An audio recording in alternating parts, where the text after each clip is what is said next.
Hello students, how are you? Welcome back again to my YouTube channel लक्ष्य zoology classes. लक्ष्य zoology classes पर आपका हार्दिक स्वागत है। और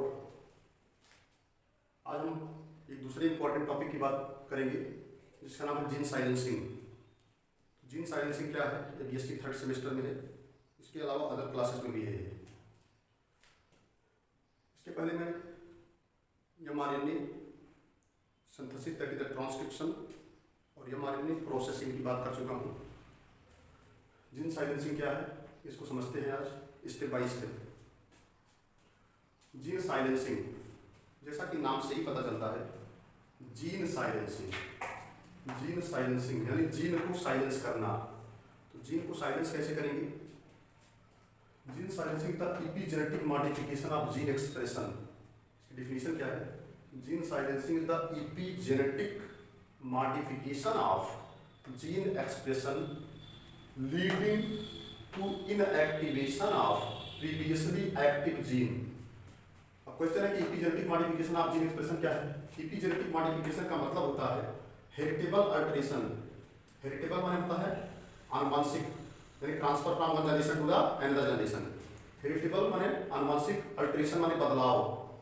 जो आनुवंशिक बदलाव होते हैं दैट आर माने जो कि not due to the changes in DNA sequences.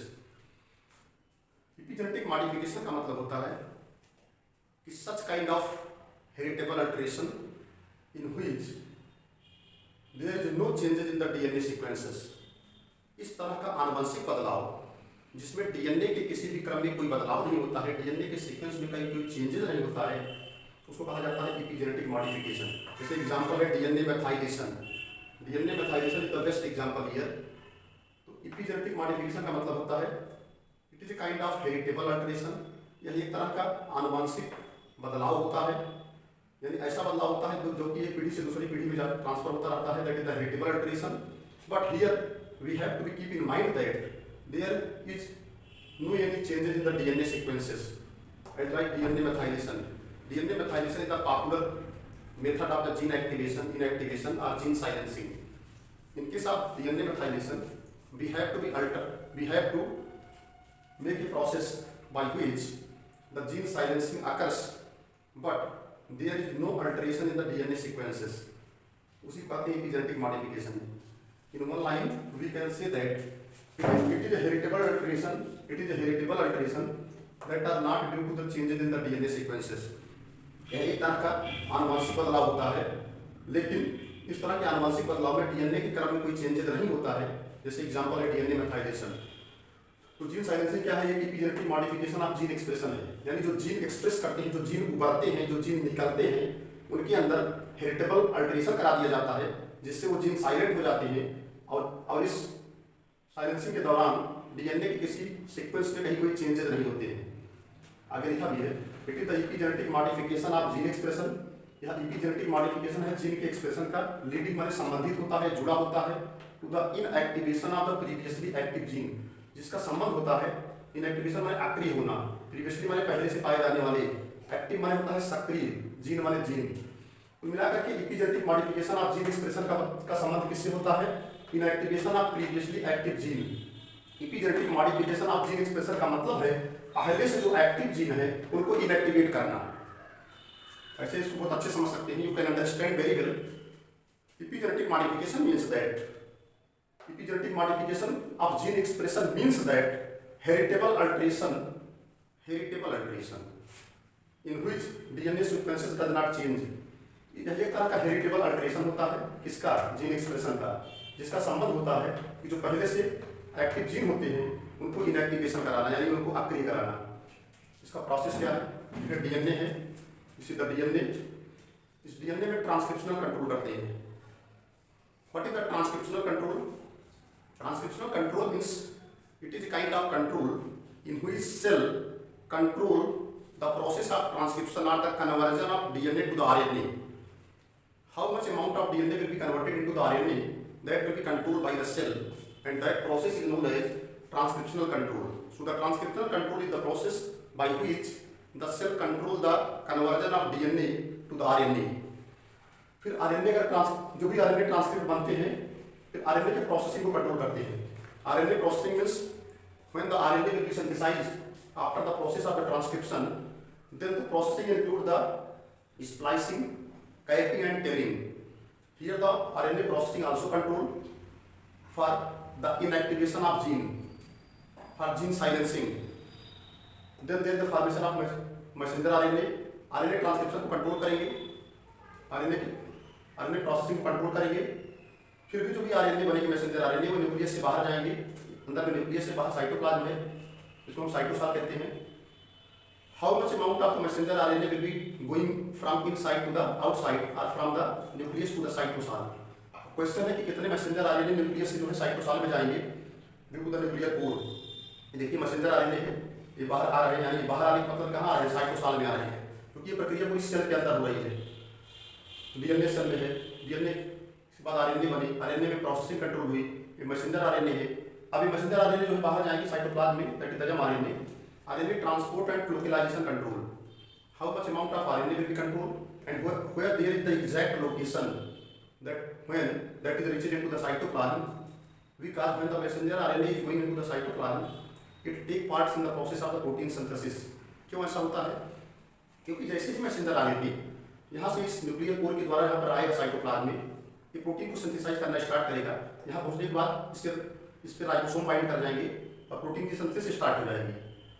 RNA के ट्रांसपोर्ट को और इसके एग्जैक्ट लोकेशन को, इसको भी कंट्रोल किया जाता है। फिर भी जो भी आरएनए पहुंच जाते हैं साइटोप्लाज्म में, उनको फिर दो प्रोसेस के द्वारा कंट्रोल करते हैं, जिससे पहला है एमआरएनए डिग्रेडेशन, दूसरा है ट्रांसलेशन कंट्रोल। जो एमआरएनए है इनका ट्रांसलेशन कंट्रोल कर देंगे तो प्रोटीन कम अमाउंट में प्रिपेयर होगी। ट्रांसलेशन कंट्रोल का मतलब होता है we are going to control the process of the translation, we are going to control the process of the synthesis of the protein, because the specially fired messenger RNA, they have entered from the nucleus to the cytoplasm, and when they are reaching into the cytoplasm, then the process of the translation occurs, but we are going to control the translation here. So the protein that is present here, when we are going to control the process of the translation, protein activity control, तो protein की activity जो है control हो जाएगी और ये protein जो है इनएक्टिव हो जाएगी।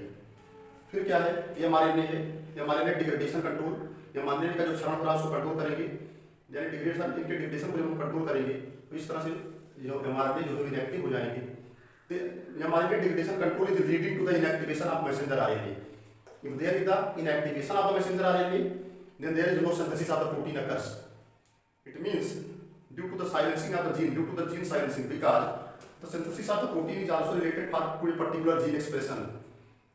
तो इस तरह से जब ट्रांसलेशन कंट्रोल करेंगे तो प्रोटीन की सिंथेसिस कंट्रोल होगी, प्रोटीन की एक्टिविटी कंट्रोल होगी, और इस तरह से प्रोटीन जो है इनएक्टिव हो जाएगी और जब प्रोटीन इनएक्टिव हो जाएगी तो इसी को कहते हैं जीन साइलेंसिंग, यानी जीन के द्वारा due to the gene silencing there is the inactivation of protein occurs. ये is the main topic that is the gene silencing. इसको ऐसे समझेंगे, जीन के इनएक्टिवेशन के द्वारा, जीन के साइलेंसिंग के द्वारा प्रोटीन को इनएक्टिव किया जा रहा है, इसी को कहते हैं जीन साइलेंसिंग। एक बार फिर से बता दें, I want to again revise it. Gene silencing क्या है? जैसे कि जीन माने जीन, साइलेंसिंग का मतलब इनएक्टिवेशन। अगर किसी जीन को इनएक्टिव कर दिया जाए, जीन को साइलेंट कर दिया जाए, this process is known as gene silencing. किसके द्वारा होती है? जीन साइलेंसिंग एक epigenetic modification of gene expression है। Epigenetic modification of gene expression, epigenetic modification का मतलब होता है हेरिटेबल अल्टरेशन, आनुवंशिक बदलाव that's are leading to the inactivation of the previously active gene. तो हेरिटेबल अल्टरेशन जो होता है उसमें जीन का सीक्वेंस नहीं चेंज होता, उसमें डीएनए का सीक्वेंस चेंज नहीं होता है। एक लाइन रिमेंबर रखिएगा, एपिजेनेटिक मॉडिफिकेशन है किसका? जीन एक्सप्रेशन का। जो जीन एक्सप्रेस होते हैं, जो जीन उगरते हैं, उसके अंतर्गत एपिजेनेटिक मॉडिफिकेशन कराया जाता है। जीन एक्सप्रेस नहीं होगी तो प्रोटीन की सिंथेसिस नहीं होगी, तो कोई ना कोई जीन एक्सप्रेस होगा तभी वो प्रोटीन को सिंथेसाइज करेगा। तो यह एपिजेनेटिक मॉडिफिकेशन है किसका? जीन एक्सप्रेशन का। जो किसका संबंध किससे होता है? Inactivation of previously active gene. ये भी इंपॉर्टेंट लाइन है, inactivation of previously, inactivation of किसका? प्रीवियसली एक्टिव जीन, यानी जो प्रीवियसली एक्टिव जीन होते हैं इनको इनएक्टिवेशन करा देते हैं, इनका इनएक्टिवेशन करा देते हैं। Inactivation of previously active gene, इनको इनएक्टिवेशन करा देते हैं, इंपॉर्टेंट वर्ड है। इनएक्टिवेशन करा देते हैं किसका? Previously occurring gene. This is very very important line. Inactivation of previously active gene, that is very very important. इसी ये जुड़ा है किससे? एपिजेनेटिक मॉडिफिकेशन से। यानी एपिजेनेटिक मॉडिफिकेशन होगा अगर किसी भी जीन एक्सप्रेशन के अंदर कोई भी जीन अगर एक्सप्रेस कर रहा है और उसके अंदर अगर एपिजेनेटिक मॉडिफिकेशन होगा, यानी उसके अंदर हेरिटेबल अल्टरेशन होगा, तो हेरिटेबल अल्टरेशन का सीधा संबंध क्या होगा? यहाँ पर हेरिटेबल अल्टरेशन तो होगा लेकिन डीएनए के सीक्वेंसेस में कोई चेंज नहीं होगा। जब हेरिटेबल अल्टरेशन होगा तो जीन जो है इनएक्टिव हो जाएगा। जब जीन इनएक्टिव हो जाएगा तो कैसे जीन इनएक्टिव होंगे? जो प्रीवियसली होगी, जो पहले एक्टिव होंगे वही इनएक्टिव हो जाएंगे। बाकी मैंने बता ही दिया। DNA will be due to the transcriptional control. The synthesis of the RNA will be controlled. So here the messenger RNA that will be formed here, they are going to be controlled due to the transcriptional control. And when RNA processing control, then there the specially formed messenger RNA will be controlled. Under this process, silencing, splicing, typing and telling occurs. And when the RNA will be formed, how much amount of RNA will be transported from the nucleus to the cytoplasm, that is also controlled. That is the RNA transport and the localization control. And when the messenger RNA will be reached into the cytoplasm, then how the protein is going to be synthesized. Suppose that RNA is present here. अब इसके ऊपर protein की synthesis कैसे होगी? ठीक है, ये जो प्रोटीन राइबोसोम बाइंड कर जाएंगे, प्रोटीन की सिंथेसिस कैसे होगी? That will be also controlled. Then translation control, यानी प्रोटीन फॉर्मेशन कंट्रोल, यानी protein activity control, then the protein will be inactive. So the final result is what? Due to the gene silencing, there is the inactivation of protein occurs. Due to the RNA degradation control, inactivation of the messenger RNA occurs. This is the whole process of the gene silencing. Conclusion में इतना आप समझेंगे कि gene silencing क्या है? एक epigenetic modification है gene expression का। Epigenetic modification of gene expression क्या है? एपिजेनेटिक मॉडिफिकेशन का मतलब है heritable alteration that are not due to the changes in the DNA sequences. Example है डीएनए मेथाइलेशन। एपिजेनेटिक मॉडिफिकेशन का मतलब है ऐसा आनुवंशिक बदलाव, हेरिटेबल अल्टरेशन, जो कि जिसमें डीएनए के सीक्वेंस में कोई चेंजेस तो नहीं होते हैं लेकिन जीन जो है इनएक्टिव हो जाता है, उसी को कहते हैं एपिजेनेटिक मॉडिफिकेशन। पॉपुलर एग्जांपल है डीएनए मेथाइलेशन।